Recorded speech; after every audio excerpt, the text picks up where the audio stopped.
esse homem Estava estava vivo, viva. Estava viva, entendeu? brasileira, negra. Gravando. Ivone, você falou que o Demétrio falava do medo, né, mãe? Eu tenho medo da violência, medo. E eu queria saber desse medo dele e desse medo seu, como mãe dele. Então, o medo de de toda mãe, de um filho de um menino preto, é que ele seja assassinado. A gente nunca imagina que o nosso filho vai tirar a própria vida, entendeu? É, eu moro no estado do Rio de Janeiro e o Rio de Janeiro é um dos estados mais criminalizados que tem. O maior índice de violência contra homens pretos, periféricos. Então, o que eu, meu pensamento como mãe é que meu filho nunca fosse retirar a própria vida, ele fosse morto pela sociedade, entendeu? Fosse criminalizado, como muitos homens pretos são, entendeu? Ele tinha esse medo, Ivone, de sofrer uma Sim, violência? sim, o Demetrio tinha medo tinha medo da polícia, ele tinha medo de ser morto na rua, como a maioria dos homens pretos são mortos, são presos, entendeu? A maioria da carceragem masculina hoje no Brasil são de pessoas pretas periféricas. Então, eu tinha esse medo e ele também tinha. Ele sofreu violência policial? Sofreu, sofreu. Eu já passei por episódios com ele, situações de violência policial, entendeu? Que a violência policial, ela é existente dentro da sociedade, principalmente no estado do Rio de Janeiro, onde é um estado que mais matam pessoas pretas, homens pretos, entendeu? Então, o meu filho, ele era um sapatão, transicionou, passou a ser um homem trans preto dentro da sociedade, que mais mata homens, entendeu? E esse enfrentamento com a polícia se dava por quê? Esse enfrentamento com a polícia é através da questão do racismo, da transfobia, entendeu? Do racismo, que é existente, entendeu? Na rua. O sistema, ele o tempo todo ele tenta apagar as pessoas pretas, entendeu? Os homens pretos periféricos. E quando você é um homem trans, você transiciona, você volta para a sociedade como para a sociedade, não para a polícia, como um homem cis. E o momento que você é abordado pela polícia, você não sofre só transfobia. É o racismo, é a transfobia, é o outro tipo de violência, entendeu? Ele levaram ele para a delegacia. Sim, teve episódio que já foi levado, eu já tive que buscar ele, eu e meu marido tivemos que buscar ele na delegacia, entendeu? Por ele ser um menino preto. E ainda tem a questão ainda da revista policial para um homem trans. É desumano, entendeu? É humilhante. Entendeu? E ele, não só ele, mas como outros amigos dele também relataram várias vezes, sofreram humilhação policial, entendeu?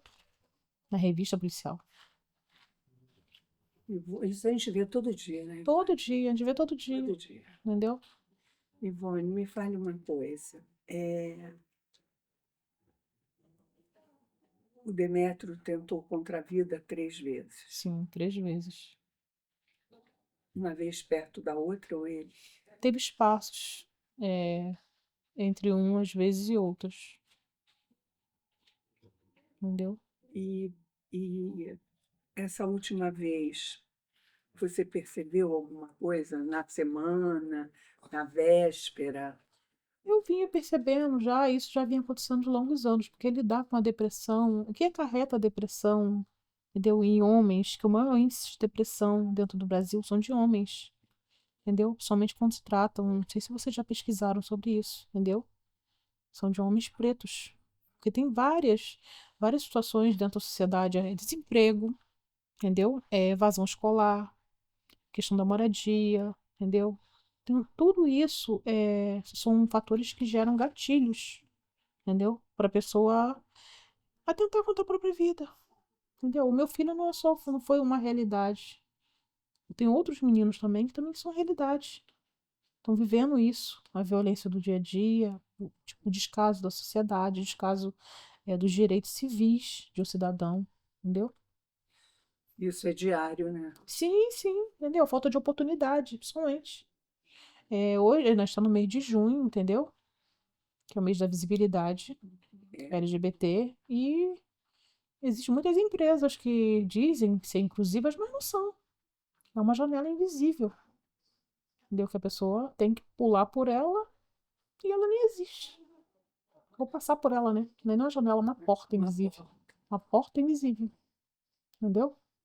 Ele, nessa semana, ele deu algum sinal, Ivônia? Ele estava cansado, exausto. Exausto. Ele falou pra mim, mãe, eu estou exausto. Exausto. Você não tinha nada pontual, assim. Não, a pessoa, quando chega assim, ela já tá exausta, cansada de tudo, sabe? É como você se doasse por inteiro. É uma crise existencial. Ele falou, mãe, eu tô exausto, eu não quero existir mais. Ele disse isso. Entendeu? Eu não quero existir mais. E eu não ouvi essa fala só do meu filho, eu ouvi de outros meninos, de outros rapazes também. Eu já ouvi isso de pessoas, de não querer existir. Não aguento mais, né? É cansaço, cansa. Cansa o corpo, cansa a mente, cansa tudo. É um cansaço. O que o Demétrio estava fazendo na época? Trabalho, o Demetrio era modelo. O Demetrio chegou a trabalhar também no audiovisual também. Fez vários trabalhos. Ele saiu para São Paulo para tentar ganhar vida, como qualquer outro cidadão. Uma metrópole, né? Que São Paulo é uma das maiores metrópoles que tem, né? Entendeu? Eu não vou falar uma cidade, uma metrópole, que tem de tudo lá, entendeu? E foi o lugar que ele achou que ia ter oportunidade. Mas como diz Luiz Lins, eu acho, São Paulo é uma selva de pedra. A selva de pedra. Selva de pedra. Você tem que martelar para sobreviver. É, depois que o Demétrio partiu, você foi olhar o diário dele, né? Tinha alguma coisa fa- nos dias que antecederam essa decisão dele, o diário apontava alguma coisa? Não, ele só. Ele deixou escrito que ele queria ser cremado. Pediu para Letícia e o Lucas cuidar de mim. Letícia é sua filha. Letícia é minha filha, o Lucas cuidar de mim. E que ele não. Que ele me amava muito, mas ele só queria aliviar a dor dele, só isso. Que ele tava fazendo aquilo porque ele queria aliviar a dor, o cansaço dele. Que era pra que entendesse ele. Ele diz onde ele queria que jogasse as cinzas. Sim, ele queria que ele pediu pra cinza dele ser jogada a metade no morro na pedra de Barra de São João e outra metade no pôr do sol, que era um dos lugares que ele mais amava. Ele deixou escrito isso no diário. E você fez. Sim, fiz. Fiz, eu joguei, jogamos, juntamos nós, a família, com a ajuda de amigos, jogamos as cinzas dele na pedra, onde ele ficava. Tem até um vídeo dele lá. E no pôr do sol de Barra de São João, que ele amava o pôr do sol. Era um lugar que eu acho que ele silenciava a mente, que a gente sempre tem um lugar que a gente silencia a nossa mente, né? Todas as pessoas têm um lugar. O Demétrio ia ao Quilombo? Demetrio foi poucas vezes ao Quilombo, entendeu? Pouquíssimas vezes, porque ele tava correndo atrás do objetivo dele, entendeu? Querendo conseguir as coisinhas dele. Que às vezes é só o que as pessoas querem, só o que os meninos querem.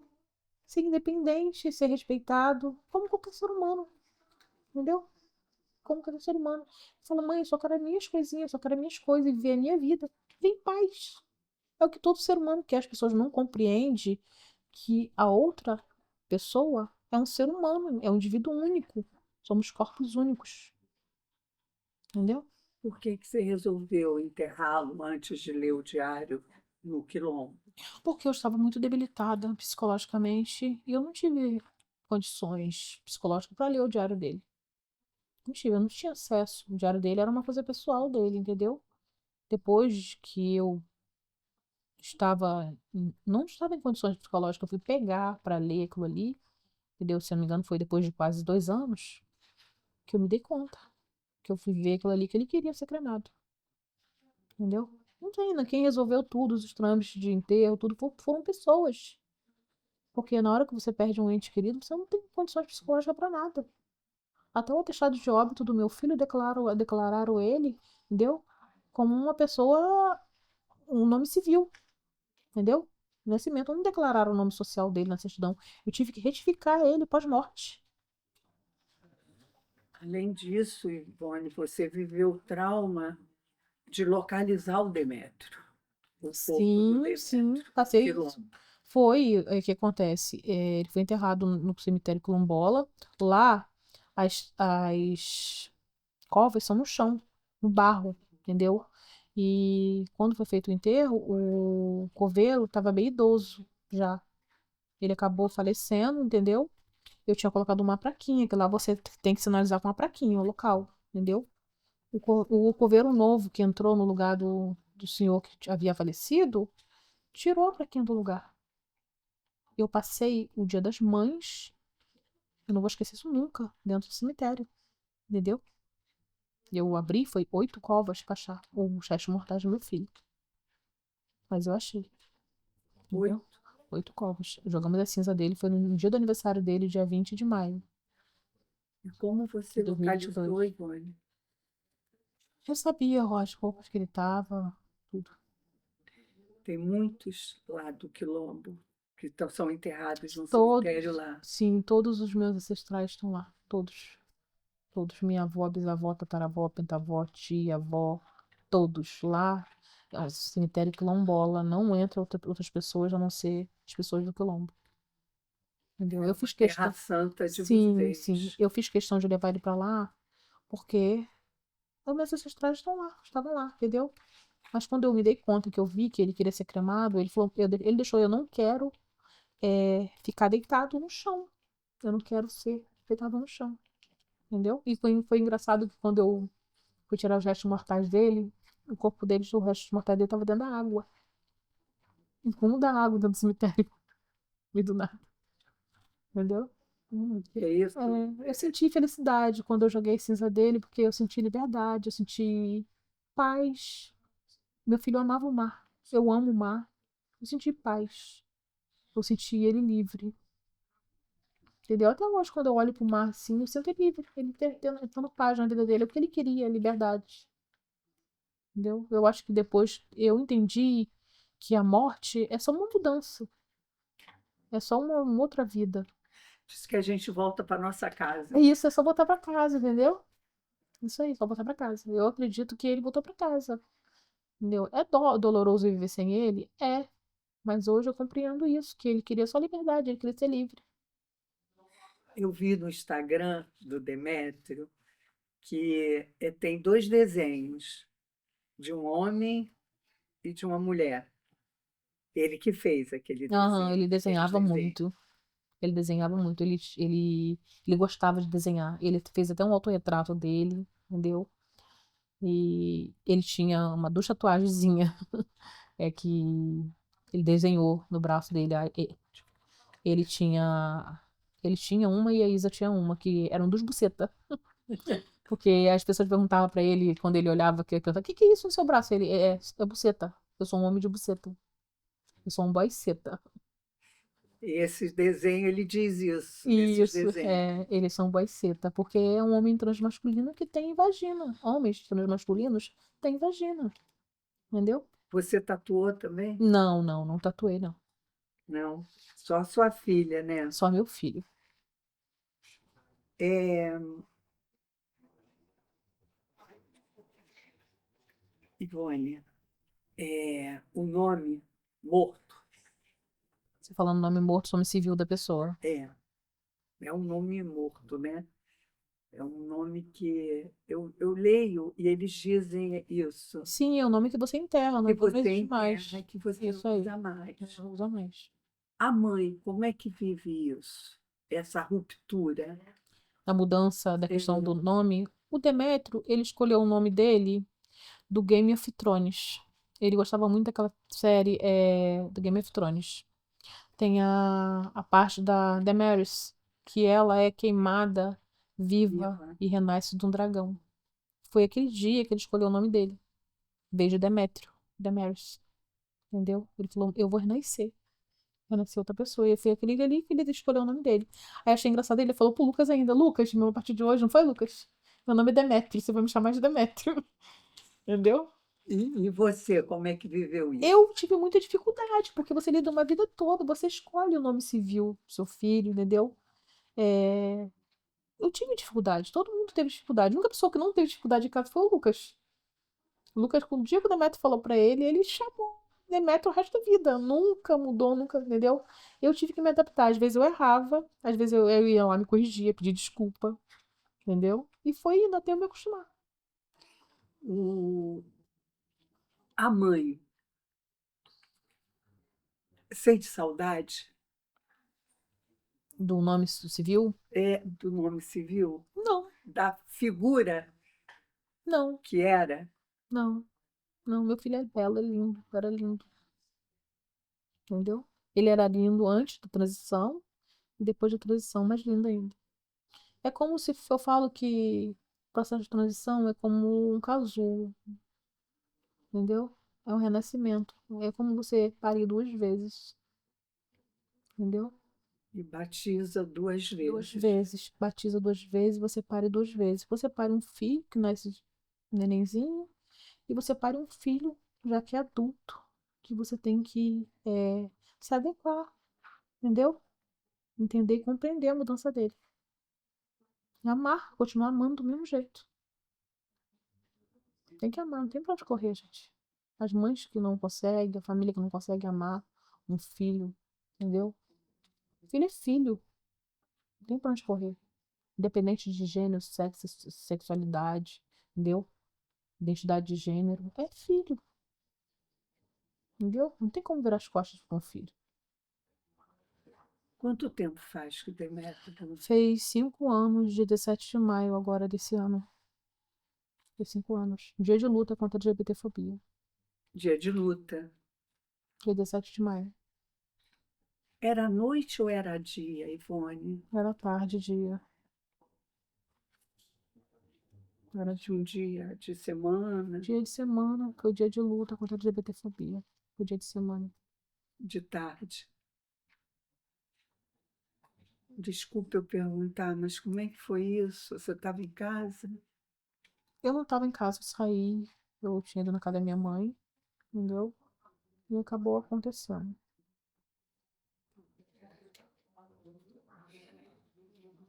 Você sabe que eu tomo remédio para vir para cá, né? Eu tomo um Ansiodoro para conversar Tô com vendo vocês. isso. Se eu não tomar Ansiodoro, Tô vendo isso. porque Eu mãe, adoro. mãe, a gente sabe do que a gente está falando, né? Uhum. É, eu gosto na primeira entrevista, você diz que o Demétrio era uma sapatinha. Era uma sapatão, que é o que todos os meninos são. Antes de tradicional, você tá dentro da sociedade como uma sapatão. Uma sapatinha, entendeu? Que as pessoas verão lá, sapatãozinha, entendeu? Então, a maioria dos meninos passaram, vivenciaram esse processo de ser uma sapatão dentro da sociedade. Até se você se identificar, se reconhecer, entendeu? Ter coragem de transicionar, entendeu? A pessoa é vista dentro da sociedade como um sapatão. Mundo faz piada, as pessoas fazem piada, entendeu? Você Isso viu, dói, isso é doloroso. e você acompanhou, claro, essa Sim, passagem toda. acompanhei. Meu filho era um menino, ele se sentia, ele falou, mãe, eu sou um menino, entendeu? Desde quando ele se entendeu, teve entendimento. E ele conviveu a maioria do tempo dele como um sapatão. Depois que ele decidiu fazer o processo de transição, entendeu? Mesmo assim, ele continuou vivendo os mesmos preconceitos de antes. E foi pior, piorou. Isso que eu queria saber. Você é um ativista, né? Você está na luta. Seu filho não está mais aqui, mas tem um monte de gente aí que Tem está muitas vivendo esse pessoas, sofrimento. sofrimento, pessoas que tentam me acessar, pessoas que me procuram, pessoas que não têm mãe, não têm família, ou melhor, tem mãe, tem família, mas as famílias não acolhem. Deu Erika Hilton, ela falou que ela foi expulsa de casa, entendeu? Ela morou na rua. E hoje ela é a mulher que ela é, entendeu? Por causa dela. Ela lutou para ser a mulher que ela é. Ela fez isso sozinha. Você acha que nada mudou, nada melhorou? Olha, eu acho ainda que o Brasil precisa evoluir muito. muito. Algumas coisas, alguns pontos mudaram, mas ainda precisa evoluir muito. A questão da diversidade. O Demétrio tinha muitos amigos, né? Uhum. Continuam? Sim, sim, os amigos da Met são os mesmos, inclusive são até meus amigos, são amigos meus que eu tenho acesso até hoje, que eu falo, são amigos, são filhos que eu recebi dele, entendeu? Tem uns que eu falo que são filhos do Demétrio, É. entendeu? Ficou de herança pra mim. São essas pessoas que me acolheram, as pessoas que me acolheram quando meu filho morreu. Não foram pessoas que eu conhecia, foram gente, pessoas estranhas que eu nunca tinha visto. Algumas até tinha visto por chamada de vídeo que meu filho me apresentava, entendeu? Outras chegaram e me acessaram a minha casa através do meu filho, entendeu? Como é que você vive isso hoje, depois desses anos? Como é que você lembra do Demétrio? Ele Eu, estaria com quantos anos, Ivone? hoje, ele estaria com acho que 27 anos, se não me engano. 27. Entendeu? Ele. Eu sinto falta do meu filho todo dia. Quando eu faço comida, eu lembro dele que ele amava comer, entendeu? Eu. Eu sempre saio de casa pra trabalhar, é como se eu estivesse indo sem alguma coisa. Às vezes, toda semana mesmo, eu falei assim, tô esquecendo alguma coisa. Você viver sem algo, sem um filho, é como você viver sem um dedo. Você ter 5 dedos e viver sem um, entendeu? Mas, por outro lado, eu compreendo que eu preciso seguir em frente. Eu preciso, o Lucas tá ali, ele precisa de mim, entendeu? A Letícia também precisa de mim. Eu tenho uma família pra seguir em frente. Você já tem neto? Não, não tenho netos. Não sei, né? Quem sabe o Lucas vai me dar netos. Ou a Letícia? Pô, Letícia. Letícia mora com uma mulher, entendeu? Minha nora é maravilhosa. Elas falaram que futuramente vão adotar uma menina pretinha. Eu espero, entendeu? Tô esperando, mas por enquanto acho que agora não, que elas estão muito jovens ainda, as duas. Quantos anos tem a A Letícia tem Letícia? 25 e a Thaís acabou de fazer 27. É, eu tinha voltado mais um negócio que era aí, Ivone. É,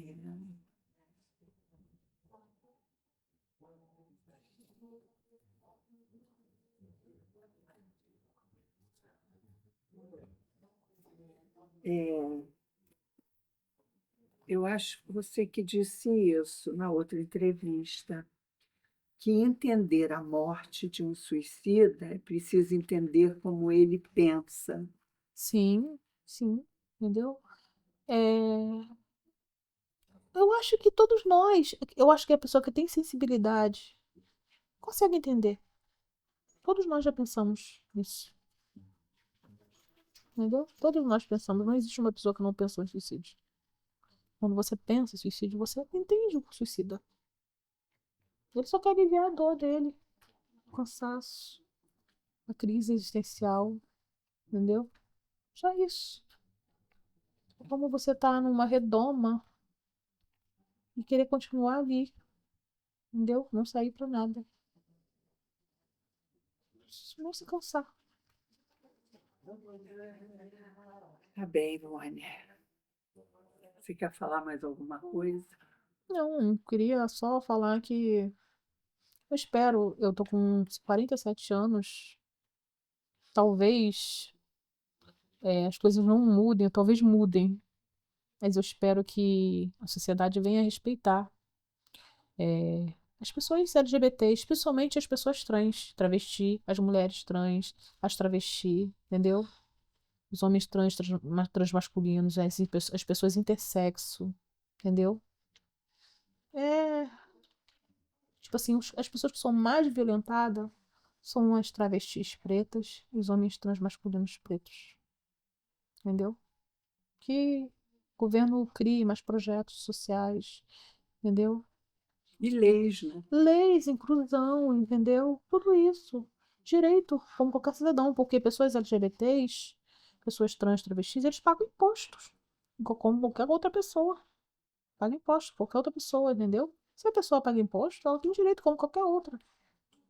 Tem que ter acesso à educação, à saúde, de qualidade, entendeu? A moradia. Tem que ter acesso a qualquer coisa que tem direito como uma pessoa, qualquer civil. Não tem que diminuir, são pessoas, somos seres humanos. Vivemos na mesma terra. Aqui ninguém é diferente de ninguém. Somos corpos únicos, que eu falei, indivíduos únicos. Mas cada um, entendeu?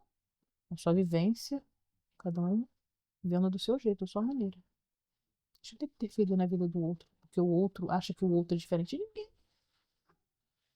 A gente é um corpo único, cada ser é um ser, cada pessoa é uma pessoa. Entendeu? Obrigada, Ivone, Finalizou. mais uma vez. Agora, dessa vez, acho que a gente conseguiu. Fechamos. Fechamos. Fechamos. Tu quer, ficou faltando. Deixa eu pensar aqui. Só fala pra ela. Eu só queria que você contasse pra ela da sua infância lá no campo.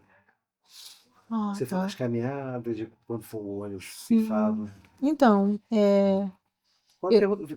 Eu pergunto, Pergunta que é legal. Muito bonito. Ivone, o Demétrio, pode? Pode? Ivone, o Demétrio foi pouco ao Quilombo, né? foi poucas vezes. vezes, foi poucas vezes. Mas você, quando criança, vivia muito por lá, né? Sim, eu sou. A minha família, a parte da minha mãe é quilombola e a parte do meu pai é indígena. Eu sou uma mistura de indígenas com quilombola, entendeu? Não tenho traços negroides.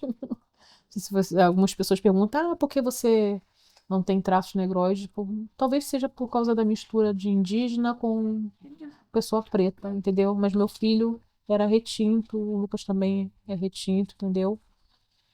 E eu saí do Quilombo com 12 anos para 13 anos de idade. Morei a minha vida toda no Quilombo. Morei com a minha avó.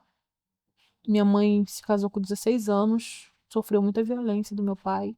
Meu pai era um homem muito violento, entendeu? Minha mãe teve um filho a cada ano, logo assim que ela se casou com meu pai. E com 12 anos, 13 anos, eu cismei de vir morar com a minha mãe, que minha mãe estava morando aqui fora. Cismei de vir morar e minha mãe foi pegando de volta, porque a gente ficou com a minha avó, entendeu? Porque minha mãe não tinha condições de criar a gente. Onde ela estava morando, a casa não tinha chão. A gente fazia as necessidades básicas dentro de uma lata, entendeu? Passava fome, passava sufoco, mas eu, sendo a filha mais velha, a gente sofre junto com a mãe da gente. Entendeu? E eu queria vir morar com a minha mãe. Minha mãe vinha eu primeiro, depois pegamos a minha irmã. Foi vindo, sabe, um por um. Então, até os 13, E você isso, ficou no Quilombo. com 12 anos de idade, eu fui trabalhar no Rio de Janeiro de babá. Numa casa de uma moça. E passei por situações difíceis lá, sabe? O marido dela tentava abusar de mim, e às vezes eu me trancava no quarto. Tomava conta de uma criança da metade da minha idade. Era, tipo assim, eu tinha 12 anos, a criança tinha acho que 8 anos, 9 anos de idade. Toda vez que a mãe dele levava ele pra escola, eu tinha que me trancar no quarto dele, porque o pai dele tentava abusar de mim. E todo dia eu pedia pra vir embora, todo dia ela perguntava pra mim, por que que você quer ir embora? Não tá legal aqui, você não tá bem aqui? Até que eu perturbei tanto ela, que ela pegou e me trouxe de volta. Aí eu vim pra cá, voltei pra cá e comecei a trabalhar. Trabalhava em pizzaria de dia, de noite eu trabalhava numa gráfica, imprimia papelão, cartonado, era 25 centavos, eu lembro que eu ganhava por cada impressão. Às vezes eu trabalhava a noite toda, entendeu? Para ajudar a minha mãe. Meu pai foi embora, abandonou a minha mãe com 5 crianças. A minha mãe conseguiu um emprego de merendeira numa escola. A gente comia resto de comida que ela trazia da escola, porque você imagina alimentar 5 crianças. Entendeu? Ela está viva. Tá viva, vivíssima, entendeu? Alimentar 5 crianças. E às vezes a diretora da escola deixava ela trazer os restos de comida, entendeu? Que era o que alimentava a gente. Meu pai foi embora para São Paulo, abandonou minha mãe. Depois de 10 anos, ele apareceu, do nada. Como se ele tivesse passado 5 dias fora. E minha mãe já tinha feito um liso no chão, entendeu? A gente dormia, às vezes empilhada, dormia eu e mais meus 4 irmãos numa cama de casal. Eu dormia, porque a gente era grande, eu dormia às vezes virada assim, um de pé pro outro assim. Eu lembro que a minha irmã tinha um chulé insuportável. Fedia o pé dela muito. Eu dormia com o pé dela na minha cara. Eu lembro disso, sabe? E ele bateu, ele chegou, meu pai chegou, como se nada tivesse acontecido, e falou: Rosa, voltei. Quando ele entrou, minha mãe não pôde nem dizer não, bateu a porta na cara dele. Ele entrou pra dentro, voltou. Daquele dia pra lá, daquele dia, a nossa vida voltou a ser um inferno novamente. Ele batia na minha mãe todo santo dia. Todo santo dia. Ele batia na minha mãe, ele me batia. Ele queimava a perna da minha irmã por briga de cigarro. Entendeu? Às vezes eu, por ser irmã mais velha, tentava proteger meus irmãos, eu apanhava mais. Ele morreu logo? Ele morreu com 48 anos. Entendeu? Dia 15 de, acho que foi de julho, se não me engano, que eu não tô certo. Meu irmão acabou sendo assassinado e ele infartou no velório do meu irmão. Ele ficou 5 minutos morto, eu lembro. Eu via na emergência, os médicos tentando ressuscitar ele. Quebraram 5 costelas dele. E ele ficou, voltou, mas ele ficou 1 ano dentro do Souza Aguiar. Minha mãe, mesmo assim, minha mãe cuidou dele. Cuidou dele, e ele falando pra minha mãe, eu vou ficar bom, eu vou voltar pra casa. Fez uma cirurgia do coração, que era pra ele ter feito quando era criança, né, pra uma... Eu não sei exatamente, porque você nasce com um coração grande, não tem que fazer cirurgia quando é criança, né? Entendeu? Ele tinha feito depois de adulto, mas o médico explicou bem, falou, olha, ele vai fazer cirurgia. Como ele pode viver longos anos, ele pode durar 1 semana. E ele realmente durou 1 semana. Ele fez a cirurgia, ele veio pra casa, depois de 1 ano dentro do Souza Aguiar. Quando foi, fez 1 ano, depois no dia 25, 27, se não me engano, ele faleceu. Entendeu? E ele todo dia, mesmo dentro de casa com a minha mãe, se ele falava quando ele veio pra casa, ele falou assim, a gente vai ser feliz, a gente vai, eu vou voltar ao normal, eu vou sei lá o quê. Depois de ter passado uma vida toda de tortura psicológica, física da minha mãe. A minha mãe, ela chorava no banheiro escondido, ela chorava escondido. Sabe, eu acho que é o que a sociedade faz com nós mulheres. Entendeu? Impõe a gente, cria a gente pra ser mãe, pra casar, pra educar. Eu tenho família, sabe? Mas eu penso muito nisso. Quando eu vejo uma menina, qual o peso que a sociedade impõe em uma mulher? Que a sociedade, que a família patriarcal coloca sobre as costas de uma menina? E olha que a gente briga, hein? Sim, sim, entendeu? Sim, as feministas estão aí, sabe? Mas ainda existe ainda a família que obriga, que tem que casar, que tem que ser dona de casa, que tem que cozinhar, que tem que ser isso, tem que ser aquilo, entendeu? O peso de carregar uma família nas costas. Muitas mães aí sozinhas. Sim, o Brasil é um país recordista, entendeu? De mães solos, entendeu? Muitas das vezes, um garoto, às vezes, para no tráfico de droga, acaba traficando, aí as outras pessoas ficam criticando. Ah, por quê? Não sabendo que aquela mãe cria 4, 5 crianças sozinha, entendeu? Sabendo disso, que ela não dá conta, às vezes, de pagar aluguel, de pagar conta de luz, ela não dá conta de botar comida dentro de casa, de sair para trabalhar, deixa aquela criança, aquele adolescente sozinho, à mercê da própria rua, que ele vai aprender a sobreviver. Essa é a realidade que a gente vive. Entendeu? Eu hoje sou a mulher que eu sou, cheia de trauma, cheia de sequelas, porque eu vivo isso. Entendeu? Carrego meu fardo sozinha. Porque eu quis sobreviver, eu lutei. E tem muitas mulheres que cansam, desistem. Estão exaustas, exaustas. Entendeu? É, Ivone. Exaustas. Eu acho que, tipo assim, eu crio meu filho, o Lucas, gosto muito com ele. Pra ele ser um bom homem. Um homem de verdade dentro da sociedade.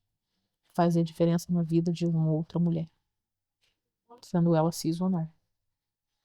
Entendeu? A responsabilidade não é só da mulher. Entendeu? Educar também é parte do homem. É, e tem que saber educar os homens, né? E isso aí, para ser um homem bom cidadão. Obrigada, Ivone. Nada. Está muito cansada você. Tô Tá bom de cansada. tomar banho e dormir. Manda esse povo embora. Vou nada. O peixe que tá com o olho roxo. Se ele pudesse sugar minha alma aqui. Bateu. O cansaço bate mesmo. O Ed que nem fala, Ed, né?